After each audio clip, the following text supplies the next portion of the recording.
नमस्कार, आप सभी का स्वागत है कृषि नेटवर्क सेशन में। मैं आपके नमस्कार, साथ नमस्कार। जुड़ रही हूँ दिव्या। और आज का जो विषय है वो है ज़ायटेक टेक्नोलॉजी से मिट्टी का पुनर्जीवन। तो आज हम इसी विषय में बात करेंगे, लेकिन इससे पहले हम जानेंगे हमारे स्पीकर के बारे में। मिस्टर राजशेखर वाजपेयी जी हैं, जिनको 42 साल का एक्सपीरियंस है एग्रीकल्चर में और सीनियर कंसल्टेंट भी है जायडेक्स अग्रो सॉल्यूशन में।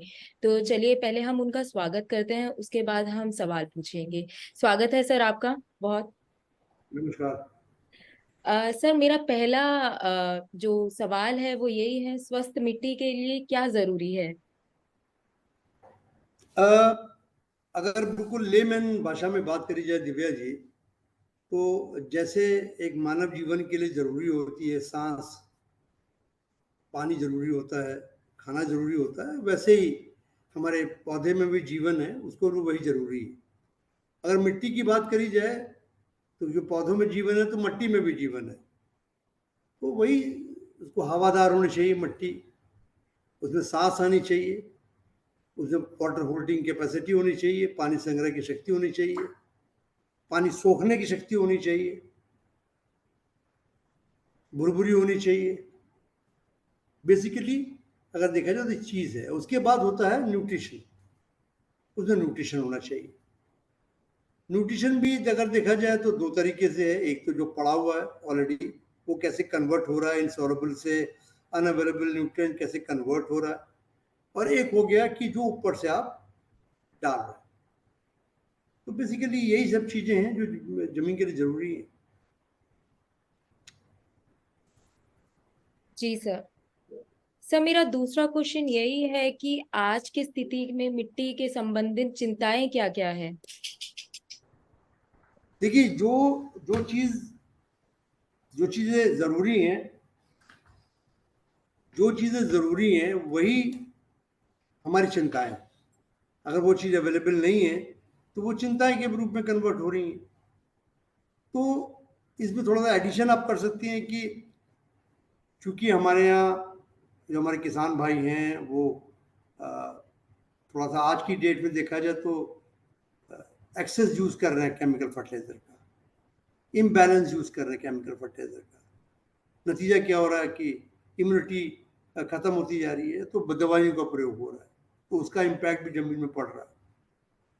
तो कुल मिला के वो जो इम्बैलेंसिंग जो हो रही है, तो उससे हो क्या रहा है, सबसे बड़ी बात जो हो रही है मिट्टी के अंदर, वो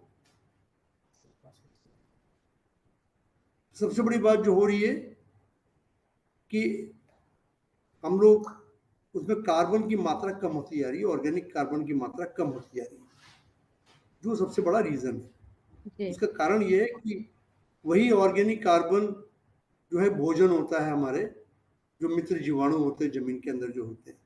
आपने हवा दे दी, आपने पानी दे दिया, और वो ऑर्गेनिक कार्बन जो है उनका भोजन होता है। जब वो होगा तो बट नेचुरल है कि जो प्रकृति ने हमको दे रखा है, वो सुचारू रूप से काम करेगा। तो कार्बन एक और भी जोड़ सकते हैं जो चिंता का विषय बनता जा रहा है हम लोग के लिए। बाकी हवा की बात हो ही रही है, क्योंकि ज़मीनें कॉम्पैक्ट हो गई हैं। हम बातें कर रहे हैं कि सोखने की शक्ति कम हो गई है, पानी सोख ही नहीं पा रहा, पानी खड़ा हो रहा है, तो एनारोबिक कंडीशंस पैदा हो रही हैं, तो हमारी फसलें सड़ रही हैं। तो वही चिंताएँ जो हमारी जो स्वास्थ्य के लिए जो ज़रूरी है, वही हमारी चिंताएँ हैं। कार्बन एक बड़ा भारी कारण बन के निकल के आ रहा है कि कार्बन की कमी होती है, क्योंकि कार्बन को आप एग्ज़ाम्पल अगर सरल भाषा में कहा जाए, तो एक नर्स के रूप में है। जैसे आपको कोरोना का इंजेक्शन लगा था, तो नर्स ने लगाया था ना। तो कार्बन वो चीज़ है कि जो भी आपका न्यूट्रिशन पड़ा हुआ है, वो पौधे को वो देता है, वो देती है, वो नर्स के रूप में वो कार्बन जो है वो देता है पौधे को। अगर वो नहीं होगा, तो वो जो ट्रांसमिशन है उस न्यूट्रिशन का पौधों में जाना, वो संभव नहीं हो पाता। जहाँ पे आपको खैर मालूम होगा इस बारे में, और सबको मालूम है, हमारे सारे किसान भाई इस बात को जानते हैं अच्छी तरह। ऐसा नहीं कि they not aware of that, they are aware कि हमारे यहाँ कुछ गड़बड़ है, हमारी ज़मीन गड़बड़ हो रही है। लेकिन वो उसका सही सॉल्यूशन नहीं ढूँढ पा रहा है, कुछ न कुछ गड़बड़ियाँ होती चली जा रही हैं। तो दिस इज़ द रीज़न ये चिंता का विषय है, बहुत बड़ी चिंता का विषय है। सर, मेरा तीसरा क्वेश्चन यही है कि जैव विज्ञान क्या है, और सक्रिय जैव विज्ञान कृषि के लिए क्यों महत्वपूर्ण है। देखिए, आज जो भी अगर कृषि जगत की बातें कर रहे हैं हम लोग और खेती बाड़ी की बातें कर रहे हैं, तो ये ज़रूर है कि हरित क्रांति के बाद जो जनक थे बेचारे हमारे, बड़ा दुख का विषय है कि कल उनका देहांत हो गया, स्वामीनाथन जी। वो हरित क्रांति लेके आए और उस समय ज़रूरी था, और हमारे ज़मीनों में न्यूट्रिशन थोड़ा कम था। हाइब्रिड सीड आए तो उत्पादन बढ़ा हमारा, हम लोग आत्मनिर्भर हुए, और जो विदेशों से इंपोर्ट करते थे वो नहीं आया, हम लोग खुद करने लगे, बनाने लगे। लेकिन ड्यूरिंग कोर्स ऑफ टाइम, जो ये 45 से 50 साल का जो सफ़र है, उसमें केमिकल इनिशियल ज़रूरत थी, वो बढ़ा, तो ग्राफ ऊपर गया। फिर किसान ने ये मान लिया कि हम ये डालेंगे तभी हमारा होगा, तो उसने ज़्यादा डालना शुरू कर दिया। जब ज़्यादा डालेगा, इम्बैलेंस होगा, तो उसका नेगेटिव इम्पैक्ट ज़मीनों में आना शुरू हुआ। तो समझ ही नहीं पाया, वो डालता गया। जब डाला तो पानी ज़्यादा चाहिए, पानी भी ज़्यादा डालता गया वो। आज वो पानी डालना शुरू किया तो धीरे धीरे सारी ज़मीनें कॉम्पैक्ट होनी शुरू हो गई। तब भी समझ नहीं पाया। वो हर बार उसकी रोटावेट करता था। पहले कम हॉर्स पावर के ट्रैक्टर चलते थे, भी ज़्यादा हॉर्स पावर के ट्रैक्टर चलने लगे, रोटावेशन बार बार होने लगा, प्लाइंग बार बार होने लगी। उस बाद ज़मीन हमारी भुरभुरी हो गई। लेकिन जैसे ही वो पानी डाला जाता था, फिर वो कॉम्पैक्ट हो जाती थी। हवा का, पानी का जो प्रभाव है वो आना जाना कम हो गया। नतीजा क्या हुआ? प्रोडक्टिविटी जिसे कहते हैं, हम लोग कहते हैं ताकत खत्म हो गई, फर्टिलिटी खत्म हो गई, इससे बातें होने लगी। नतीजा तब भयानक रूप लेने लगा कि किसान, सब कुछ खर्चा बढ़ता गया उसका, लेकिन उसका उत्पादन या तो स्थिर हो गया या ड्रॉप होने लगा। तब रोल आया, तब लोगों को समझ में आया कि बहुत ज़रूरी है, जैव विज्ञान की लोग बातें करने लगे। तब लोग, हम अगर हम इसको और अच्छे सरल भाषा में किसान को बताएं हैं, और हम बताना चाहेंगे कि आप कंपेयर करिए जंगल से। क्या कारण है कि जंगल में हम कोई प्लाइंग नहीं करते, कोई हम जुताई नहीं करते, कोई हम वो रोटावेट नहीं करते, कोई हम पानी जाके नहीं डालते, कोई खाद नहीं डालते, कोई दवा नहीं डालते। उसके बावजूद भी जंगल कैसे अपने समय पे हरा हो जाता है, अपने समय पे वो फूल देता है, अपने समय पे फल देता है। क्यों? वाई? इसका कारण है कि वहाँ में जो जैव विज्ञान है वो सक्रिय है। वो जैव विज्ञान है क्या? वो माइक्रोब्स हैं, जो हमारे मित्र जीवाणु हैं। ऐसा नहीं कि उसमें सिर्फ मित्र जीवाणु हैं, उसमें हानिकारक जीवाणु भी होंगे, ऐसा होगा। लेकिन डोमिनेंसी जो है, जो प्रभाव ज़्यादा होता है, वो मित्र जीवाणु का ज़्यादा है, जिसकी वजह से वो जंगल चल रहे हैं। जंगल में तो आप कर नहीं रहे। हम अपने खेतों में क्या कर रहे हैं? हम खेतों में जोत रहे हैं। कम से कम 2 बार एक किसान जोतता है। तो आपने फंगस खत्म कर दिया, फंगस का इम्बैलेंसिंग शुरू हो गई, बैक्टीरिया बचा हुआ है। बोले जो बाकी आपने तो जोत के तो आपने फंगस खत्म कर दिया। बड़े जो जीव है, प्रोटोजोआ, निमेटोड भी खत्म कर दिए, जो महत्वपूर्ण है अपने लिए, मित्र हैं।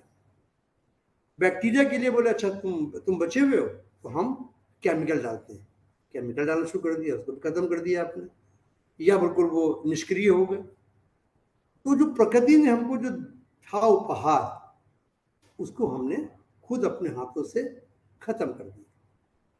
अगर हम उसको धीरे धीरे रिवाइव करेंगे तो अच्छा जड़, अपना जमीन अच्छी होगी, कंडूसिव माहौल बनेगा, तभी वो माइक्रोब्स काम करेंगे, अदरवाइज नहीं करेंगे। तो जब वो काम करेंगे तो पौधों को लगातार कंसिस्टेंट ऑप्टिमम तरीके से उसको न्यूट्रिशन मिलता रहेगा, और उसका ईल्ड बढ़ेगी। और ईल्ड बढ़ने के अलावा सबसे बड़े पौष्टिकता बढ़ेगी, जो आज बहुत बड़ा विषय हो गया। आज पूरे वर्ल्ड में इट इज़ नॉट कि ईल्ड, आज प्रश्न इस बात का है कि कैसे सुरक्षित और पौष्टिक अनाज दिया जाए। सुरक्षित मीन्स केमिकल फ्री, पौष्टिक मीन्स उसके अंदर पौष्टिकता तो हो। अगर हम गाजर खा रहे हैं, हमारे बड़े बुजुर्ग कहते थे गाजर खाओ भाई, आंखें ठीक हो जाएंगी, ये चश्मा नहीं लगेगा। क्यों? क्योंकि उसमें विटामिन ए होता था, कैरोटीन होता था। आज कैरोटीन है ही नहीं, देयर इज नो कैरोटीन। तो प्रश्न ये है कि अब कैसे उसको रिवाइव किया जाए और कैसे उसको उस जो प्रकृति ने हमको देन दी थी उसको कैसे लाया जाए। ये बड़ा भारी एक विषय बन चुका है और एक कारण बन चुका है जो सब धीरे धीरे समझ रहे हैं इस बात को। आपको कोई और प्रश्न इससे संबंधित हो? जी सर, मेरा लास्ट क्वेश्चन एक ही है कि जाइटोनिक टेक्नोलॉजी अपने उत्पादन के माध्यम से समस्याओं का समाधान कैसे कर सकता है? दिव्या जी, हम लोगों ने इसको बड़ा अध्ययन किया, क्योंकि हमने अपना जीवन काटा पूरा केमिकल में। जब इस ऑर्गेनाइजेशन में आए तो हम लोगों ने लगातार 6 साल तक रिसर्च करी इसके ऊपर और अपने प्रोडक्ट को लेके आए, एक ही प्रोडक्ट को लेके आए थे। लेकिन टेक्नोलॉजी हम लोगों ने अपनी उस पर रिसर्च करते रहे और काम करते रहे। बेचना ध्येय नहीं था हम लोग का। वो ज़ैटोनिक टेक्नोलॉजी को अगर हम बहुत सरल शब्दों में आपको बताना चाहें तो हमारी टेक्नोलॉजी ज़मीन को नरम बनाती है, मुलायम बनाती है, हवादार बनाती है और भुरभुरी बनाती है और वाटर होल्डिंग कैपेसिटी यानी कि पानी की संग्रह शक्ति को बढ़ाती है। जब ये चीज़ें हो गई, आपने ज़मीन में हवा दे दी, आपने पानी दे दिया, हवादार बना दी उसको और भुरभुरी बना दी, तो बट नेचुरल है कि जर्मिनेशन अच्छा होगा, जड़ें फैलेंगी। और किसी के किसान से पूछे कि भाई जड़ अगर अच्छी होगी तो उत्पादन अच्छा होगा, बोला हाँ अच्छा होगा। और सबसे बड़ी बात कि कंडूसिव माहौल बनेगा जमीन के अंदर, कि जो माइक्रोब्स आप डाल रहे हैं अपने जैविक खादों के साथ, उनको बढ़ने का, मल्टीप्लाई करने का मौका मिलेगा। आप उनको मौका दे रहे हैं, आप केमिकल नहीं डाल रहे हैं, केमिकल कम कर रहे हैं आप। हम लोग यही कहते हैं ना। दुर्भाग्य है इस बात का दिव्या जी कि हमारे कई साथी जो हैं, जो हमारे जैविक खाद बनाते हैं, वो कहते ही नहीं है किसान को कि भाई केमिकल कम करो और इसको ऐड करो। वो कहते हैं भाई ये ले जाओ ऐड करो। They are not talking about the reduction of the chemical fertiliser और केमिकल एग्रोकेमिकल्स। वो कह रहे हैं कि डाल दो ये। अरे वो डाल कैसे दे भाई, जमीन में कंड्यूसिव एटमॉस्फेयर नहीं है, कैसे मल्टीप्लाई करेगा वो। हमने उस पर काम किया और वो टेक्नोलॉजी क्या है कि हम अपने ज़मीन के अंदर एक कंड्यूसिव एटमॉस्फेयर दे पाएँ, अनुकूल वातावरण दे पाएँ, ताकि हमारे मित्र जीवाणु जो हैं वो काम करें। और शायद हम उसी का पैसा लेते हैं। हम माइक्रोराइज़ा का पैसा नहीं लेते, हम एनपीके बैक्टीरिया का पैसा नहीं लेते, हम जिंक का पैसा नहीं लेते। हम लोग पैसा लेते हैं अपनी टेक्नोलॉजी का, जो ज़मीन के अंदर कंड्यूसिव एटमॉस्फेयर पैदा करती है, माइक्रोब्स को बढ़ने का मौका देती है, एक्टिव होने का मौका देती है। प्रकृति के उस नियम को थोड़ा एफिशिएंट बना रहे हैं। अगर अब एंड करें बात को, तो प्रकृति के जो हमको मिला हुआ है उसको एफिशिएंट बना रहे हैं डिबेट, और कुछ नहीं, नथिंग एल्स। जी और सर। यही कारण है कि हमारे सारे प्रोडक्ट जो अच्छे ढंग से काम कर रहे हैं। जी सर, थैंक यू, आपने अपना समय दिया। आज का सेशन हमारा यही खत्म होता है। मैं पूरा विश्वास रखती हूँ कि आपका जो भी क्वेश्चन होगा, जो भी प्रश्न होगा, आप कमेंट के थ्रू हमसे पूछ सकते हैं। हमारे सीनियर्स जो हैं वो आपको ज़रूर आंसर करेंगे। और अगर आपको जाइडेक्स कंपनी से आपको कुछ भी सवाल है आपका, तो आप ज़रूर पूछिए। धन्यवाद सर, आपने अपना समय दिया हमें। Thank you so much. Thank thank you. You sir. Thank you.